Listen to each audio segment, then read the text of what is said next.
let's let the reading commence.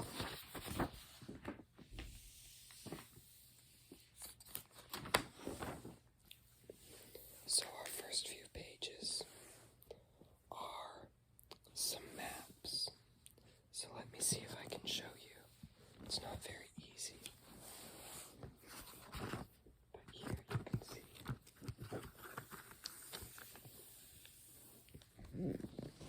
That is the United States. This is American history after all.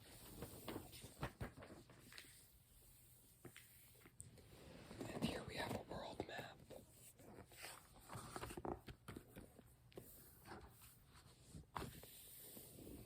So of course we have, I think, that looks like Africa, Russia, USA, Canada.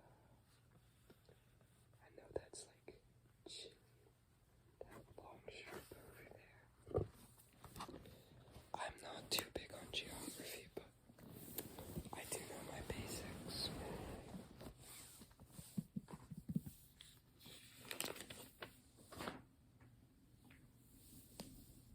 And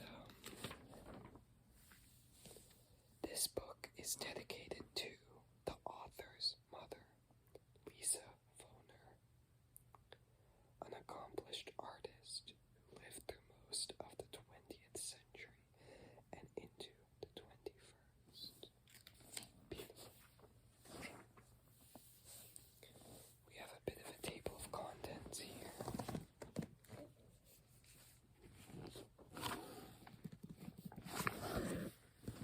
It's a little hard for me to see.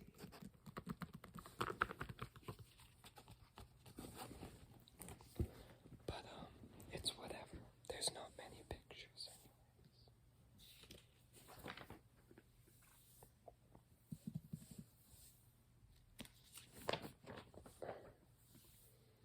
So,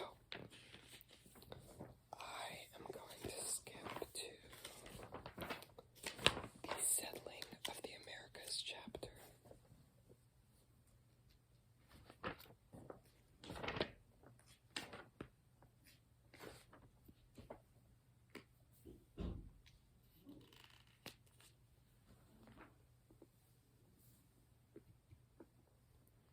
And we're going to start reading from there.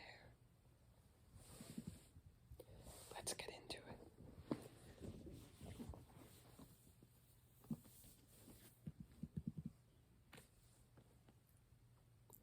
The residents of the Americas were no more than a single group of Europeans or Africans.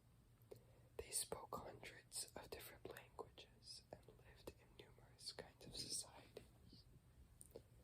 However, most were descended from bands of hunters and fishers who had crossed the Bering Strait via bridge.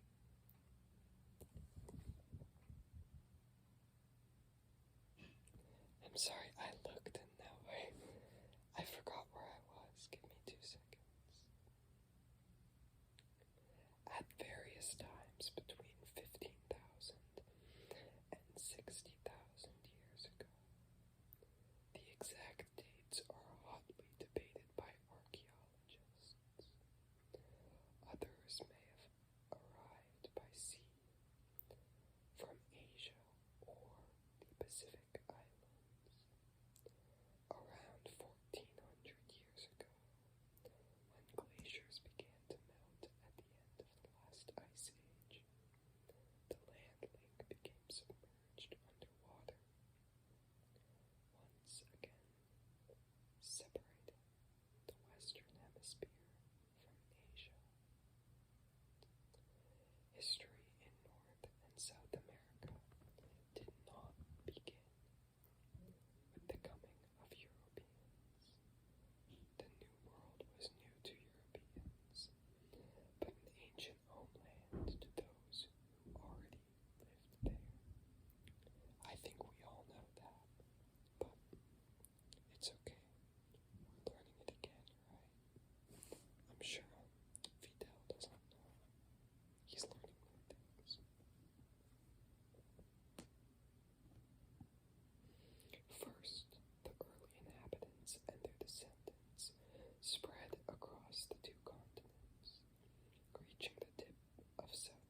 faced a food crisis as the immense animals they hunted, including the woolly mammoths and giant bison, became extinct.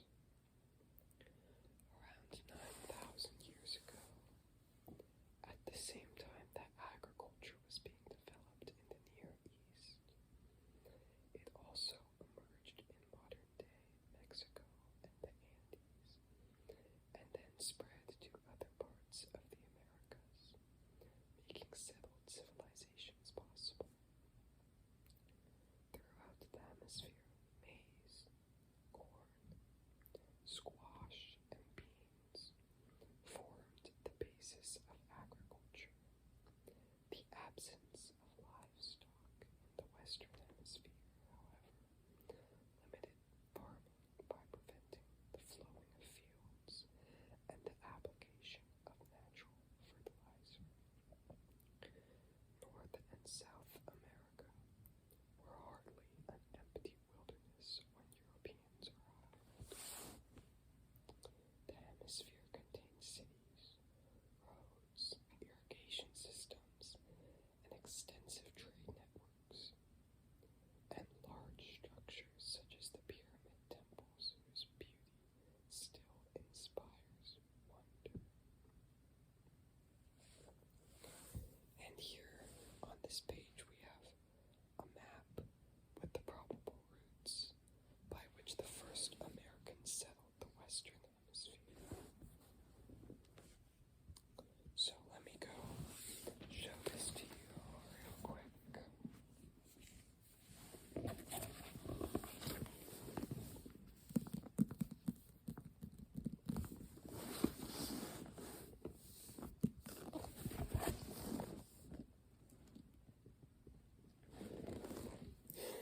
It's a little hard for me to get a good angle,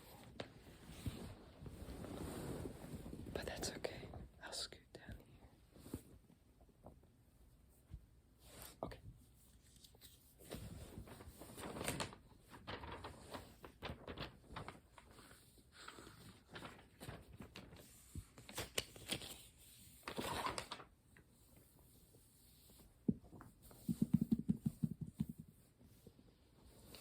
With a population close to 250,000, Tenochtitlan, the capital of the Aztec Empire in what is now Mexico, was one of the world's largest cities.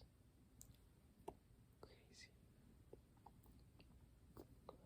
Its great temple, splendid royal palace, and a central market comparable to that of European capitals made the city seem like an enchanted vision, according to one of the first Europeans to encounter it.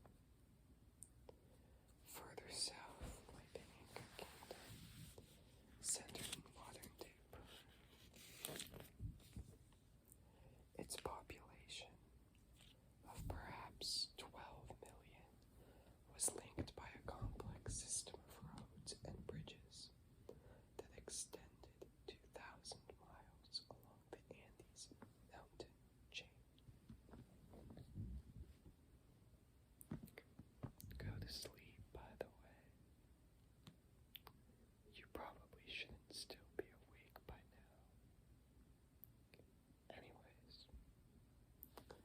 when Europeans arrived, a wide variety of native peoples lived within the present borders of the United States. Indian civilizations in North America had not developed the scale, grandeur, or centralized organization of the Aztec and Inca societies to their south. North American Indians lacked the technologies Europeans had mastered, such as metal tools and machines, gunpowder, and the scientific knowledge necessary for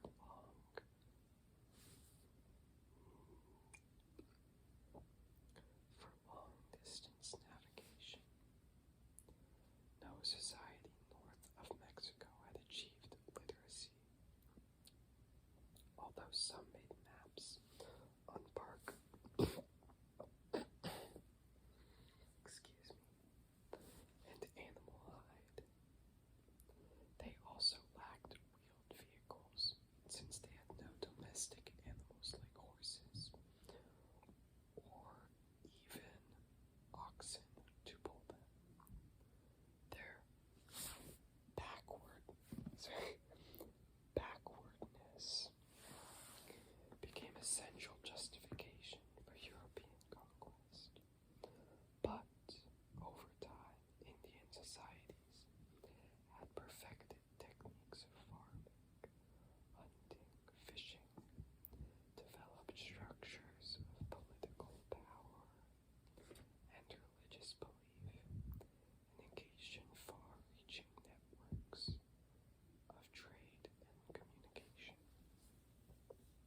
next section is on the mound builders of the Mississippi River Valley.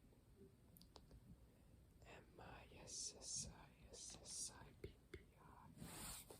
Mississippi.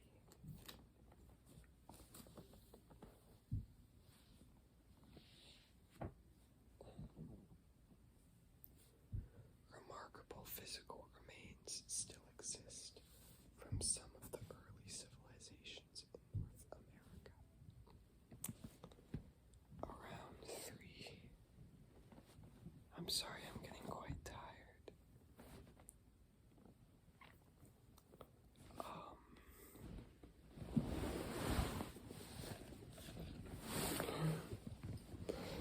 I'm just so tired.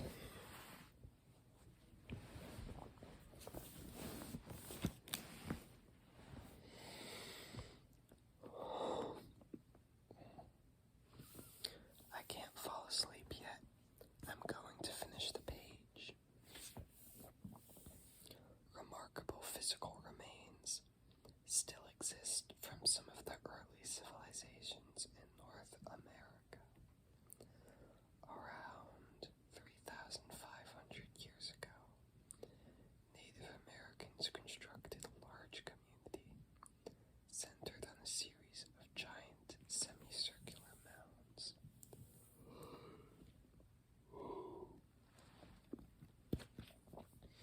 On a bluff overlooking the Mississippi River in present-day Louisiana, known today as Poverty Point. That's an unfortunate nickname.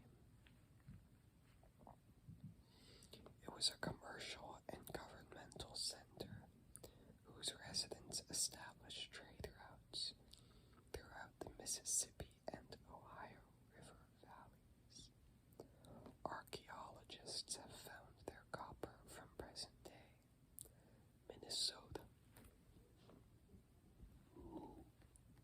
and Canada, and flint mined in Indiana.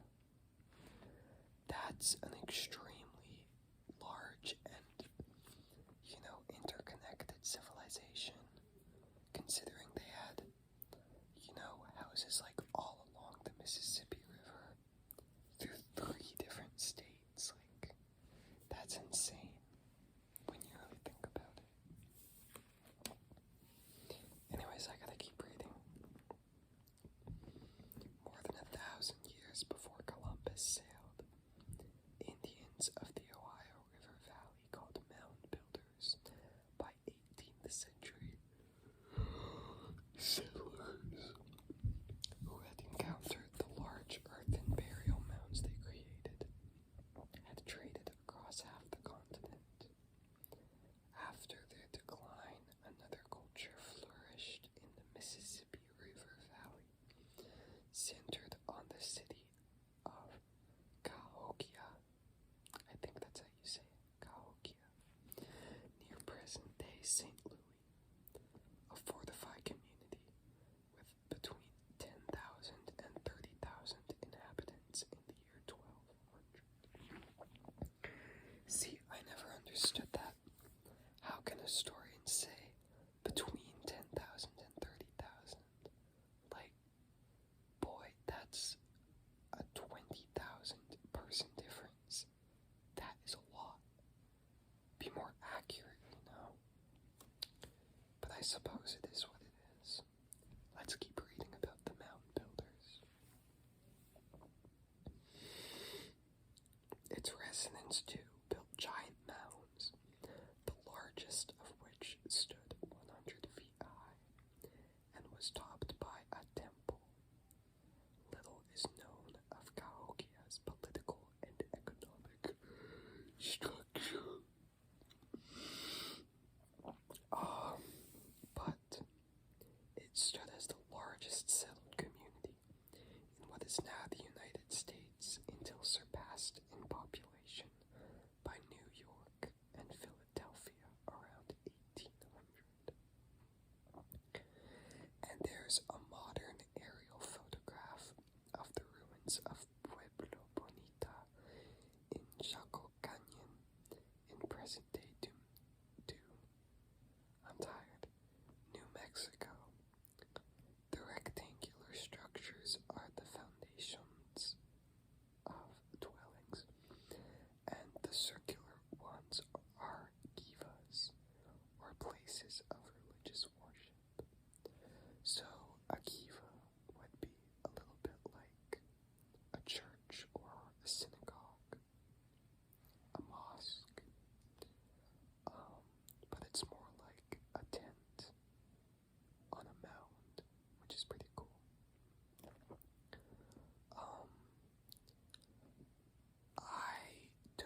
see, there's like little circles everywhere.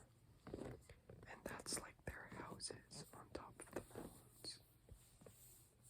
Yeah. And over here is Tenochtitlan. It's an aerial map. Obviously a modern map. A modern interpretation. But that's okay. It's as close as we can get. Anyways, I'm going to keep reading.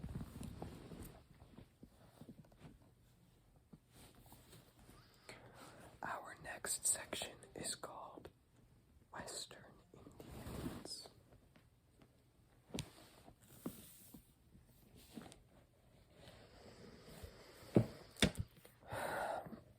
Dude, this book is so heavy.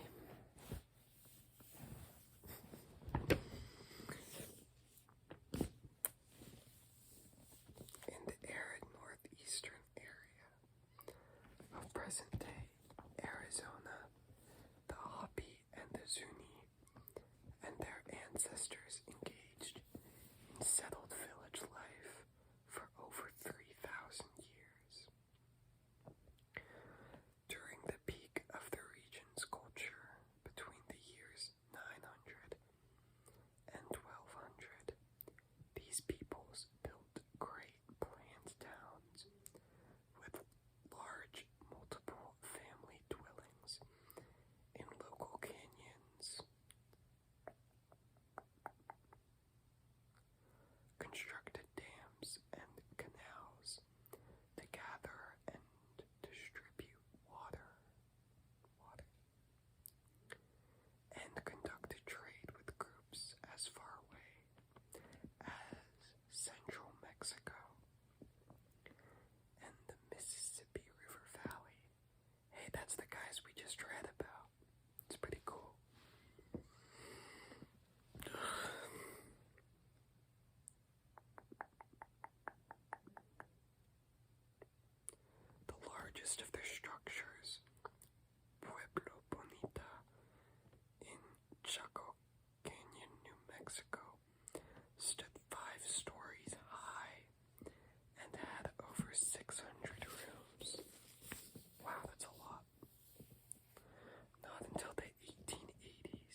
because I was too lazy to go grab